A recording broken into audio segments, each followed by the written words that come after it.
இந்தியாவின் முதல் மாவட்டமான சேலம் உருவாக்கப்பட்ட தினம் இன்று. 235 ஆண்டில் அடியெடுத்து வைக்கும் சேலத்தின் சிறப்புகள் என்ன? வாருங்கள் பார்க்கலாம். மலைகள் சூழ்ந்த மாநகரமான சேலம் வரலாற்று சிறப்புமிக்க ஒரு நகரமாகும். 1000 வருடங்களுக்கு மேல் பழமை வாய்ந்த சேலம் 234 வருடங்களுக்கு முன்பு 1792 ஆண்டு ஏப்ரல் மாதம் 4ஆம் தேதி ஆங்கிலேயர் ஆட்சி காலத்தில் இந்தியாவின் முதல் மாவட்டமாக உருவானது. அதுவரை இராணுவம் மற்றும் வியாபாரத்தில் மட்டும் கவனம் செலுத்திய ஆங்கிலேயர் நிர்வாக ரீதியில் உருவாக்கிய முதல் மாவட்டமாக சேலம் திகழ்கிறது. சேலத்தின் வரலாற்று பின்னணி அனைவரும் அறிந்து கொள்ளக்கூடியது என்கிறார் சேலம் வரலாற்று சங்கத்தின் செயற்குழு உறுப்பினர் பாபு ஷானவாஸ்கான். அதாவது சேலம் மாவட்டம் உருவானதுக்கான காரணம் 3வது மைசூர் போர். பிரிட்டிஷ்காரர்களால் திப்பு சுல்தான் தோற்கடிக்கப்படுகிறாரு. மிகப்பெரிய இடங்களை திப்பு சுல்தான் தோற்றதுனால கிடைக்குது, பிரிட்டிஷ்காரர்கள் கிடைக்குது. 7532 சதுர கிலோமீட்டர் இடத்த கைப்பற்றுறாங்க. அந்த கைப்பற்ற இடத்த காப்பாற்ற நிர்வாகத்துக்காக முதல் மாவட்டத்தை உருவாக்குறாங்க. இந்தியாவிலே முதல் மாவட்டமாக உருவாக்குறாங்க. இந்த முதல் மாவட்டத்தினுடைய கலெக்டராக அலெக்சாண்டர் ரீட் இருக்காரு.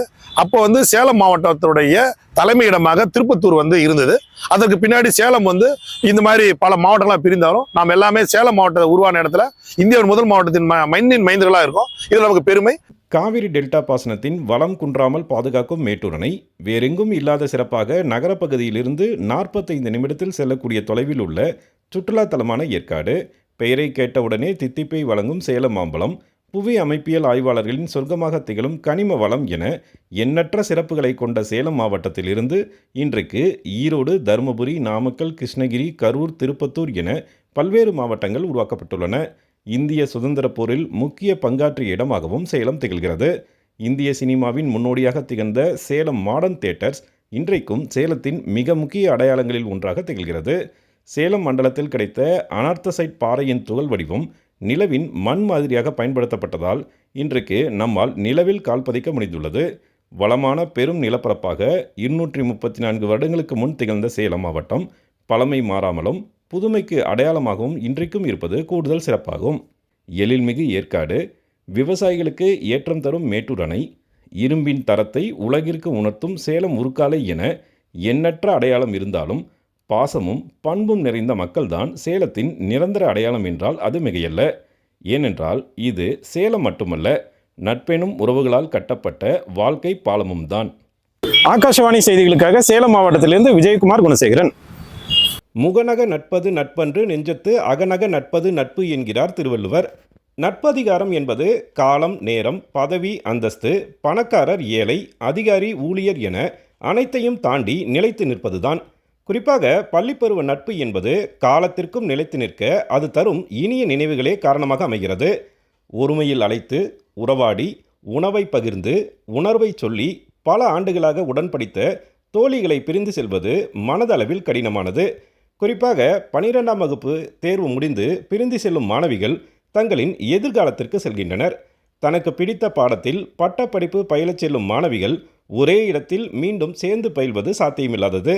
சேலம் மாவட்டத்தில் 36,000க்கும் மேற்பட்ட மாணவ மாணவியர் 12ஆம் வகுப்பு தேர்வு எழுதினர். கடைசி தேர்வு முடிவடைந்து வெளியே வந்த சேலம் கோட்டை அரசு மகளிர் மேல்நிலைப்பள்ளி மாணவிகளுக்கு தேர்வு முடிந்த மகிழ்ச்சி ஒருபுறம் இருந்தாலும் தோழிகளை பிரிந்து செல்லும் வருத்தமும் ஒரு சேர காணப்பட்டது. மகிழ்ச்சியில் தோழிகள் மீது வண்ணங்களை பூசியும் சீருடையில் கையொப்பமிட்டும் திளைத்தவர்கள் ஒருவரை ஒருவர் கட்டி அணைத்து தங்களது மகிழ்ச்சியான தருணங்களை நினைவு கூர்ந்தனர். 10 பருவத்தில் தங்களுக்கு எல்லாமாகவும் இருந்த தோழிகள் பிரிவது மனதிற்கு வருத்தம் அளித்தாலும் எதிர்காலத்திலும் நட்பை தொடர்வோம் என மாணவிகள் தெரிவித்தனர். நாங்கள் எல்லாருமே சின்ன வயசில் 6th ஒன்றா தான் இருக்கோம். இப்போ பிரியிறோம்னு நினைக்கும் போது கொஞ்சம் கஷ்டமாக இருக்குது. இதுக்கப்புறம் வேறு யார் எந்தெந்த காலேஜ் போவாங்கன்னு தெரியல. பட் இவங்க கூட இருந்த மெமரிஸ் ரொம்ப இந்த மாதிரி திரும்ப யாரும் கிடைக்க மாட்டாங்க. அந்தளவு எல்லாரும் எது கேட்டாலும் உடனே செய்வாங்க. இந்த மாதிரி கிடைக்குமானா டவுட் தாங்க. லைஃப்பில் எல்லாத்தையும் மிஸ் பண்ணுவோம், அதிகமாக மிஸ் பண்ணுறோம். இவங்கெல்லாம் இல்லைன்னா லைஃப்பில் நான் இல்லை. ஆனால் ஸ்கூல் மெமரிஸ்லாம் ரொம்ப மிஸ் பண்ணுறோம். ஸ்கூல்லாம் எப்படி சொல்கிறது, ஒரு கடவுள் கொடுத்த வரோம். இதுக்கப்புறம் காலேஜ் போயிடுவோம், மறக்க மாட்டோம். இனிமை மட்டுமே இலக்காக கொண்டிருக்கும் இளமை பருவத்தில் கிடைத்த அனுபவங்கள் மிகப்பெரிய பொக்கிஷத்திற்கு இணையானது. சேர்ந்திருக்கும் அனைவரும் பிரிந்து சென்றாலும் அவர்கள் சோர்ந்திருக்கும் போது இந்த நினைவுகள் அவர்களை அதிலிருந்து மீட்கும் என நிச்சயம் நம்பலாம். சேலத்திலிருந்து விஜயகுமார் குணசேகரன். சேலம் மாவட்ட ஆட்சியர் பிருந்தாதேவி மாற்றப்பட்டு அவருக்கு பதிலாக சேலம் மாவட்ட ஆட்சியராக டாக்டர் அருண் தம்புராஜ் நியமிக்கப்பட்டுள்ளதாக தேர்தல் ஆணையம் அறிவித்தது. இதனையடுத்து சேலம் மாவட்டத்தின் 175வது மாவட்ட ஆட்சியராக டாக்டர் அருண் தம்புராஜ் கடந்த ஏப்ரல் 5ஆம் தேதி பொறுப்பேற்றுக் கொண்டார். அவருக்கு மாவட்ட வருவாய் அலுவலர் ரவிக்குமார் மற்றும் அலுவலர்கள் வாழ்த்து தெரிவித்தனர். இவர் கடலூர் மற்றும் நாகப்பட்டினம் மாவட்ட ஆட்சியராக பணியாற்றிய போது தனது திறமையான செயல்பாடுகளுக்காக அறியப்பட்டார். 2012ஆம் ஆண்டு UPSC தேர்வில் அகில இந்திய அளவில் 6வது இடத்தை பிடித்து சாதனை படைத்தார். தமிழ்நாடு தேசிய சுகாதார இயக்கத்தின் இயக்குநராக பொறுப்பு வகித்த நிலையில் சேலம் மாவட்ட ஆட்சியராக தேர்தல் ஆணையத்தால் அவர் நியமிக்கப்பட்டுள்ளார். கள ஆய்வுகளில் மக்களுடன் நேரடியாக உரையாடி குறைகளை கேட்டு உடனுக்குடன் நடவடிக்கை எடுக்கும் அதிகாரி என மக்களால் பாராட்டப்பட்டவர் என்பது குறிப்பிடத்தக்கது. சேலம் மாவட்டத்தில் மொத்தம் உள்ள 11 சட்டப்பேரவை தொகுதிகளில் 3468 வாக்குச்சாவடிகள் உள்ளன.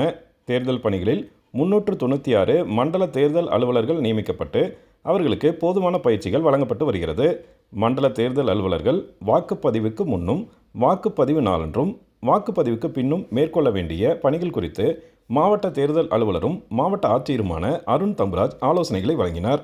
அவர்கள் தேர்தல் அலுவலர்களாக நியமிக்கப்பட்டுள்ள மண்டலத்தின் விவரம், மண்டலத்துக்குள் வரும் வாக்குச்சாவடி மையங்களின் விவரம், வாக்குச்சாவடிகளுக்கு செல்லும் அணுகுவழிகள், அலுவலர்கள் விவரம், தொலைபேசி எண்கள், தேர்தல் நடத்தை விதிமுறைகளை கண்காணித்தல், மின்னணு வாக்குப்பதிவு இயந்திரங்களின் செயல்பாடுகள், அவற்றை கையாளும் முறை, வாக்குச்சாவடி மையங்களுக்கு வாக்குப்பதிவு இயந்திரங்கள், தேர்தல் தொடர்பான பொருட்களை கொண்டு சேர்த்தல், படிவங்களை பூர்த்தி செய்தல், புள்ளி விவரங்களை அனுப்பி வைத்தல், பதற்றமான வாக்குச்சாவடிகளில் மேற்கொள்ள வேண்டிய பணிகள் குறித்தும் ஆலோசனைகள் வழங்கப்பட்டன.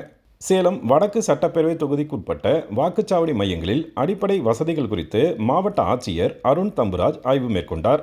சேலம் வடக்கு சட்டப்பேரவை தொகுதிக்கு உட்பட்ட அஸ்தம்பட்டி மண்டலம், ஐயன் திருமாளிகை, மாநகராட்சி தொடக்கப்பள்ளி, மணக்காடு காமராஜர் பெண்கள் மேல்நிலைப்பள்ளி, கோட்டை அரசு மகளிர் மேல்நிலைப்பள்ளி வளாகங்களில் உள்ள வாக்குச்சாவடிகளை ஆட்சியர் அருண் தம்புராஜ் பார்வையிட்டார். வாக்குப்பதிவு நாளன்று குடிநீர், நிழலுடன் கூடிய காத்திருப்பு பகுதி, கழிப்பறை, மாற்றுத்திறனாளி வாக்காளர்களுக்கு சரிவுடன் கூடிய சாய்வு பாதை, முறையான வழிகாட்டி பலகைகள், இருக்கைகள் உள்ளிட்ட அடிப்படை வசதிகள் அமைப்பது குறித்தும் வாக்காளர்கள் வாக்குச்சாவடி மைய நுழைவு வாயிலிலிருந்து தங்களுக்கான வாக்குச்சாவடிக்கு செல்லும் வகையில் வண்ண குறியீடுகள் அமைக்கவும் தொடர்புடைய அலுவலர்களை ஆட்சியர் அருண் தம்புராஜ் அறிவுறுத்தினார். ஆகாஷ்வாணி செய்திகளுக்காக சேலத்திலிருந்து விஜயகுமார் குணசேகரன்.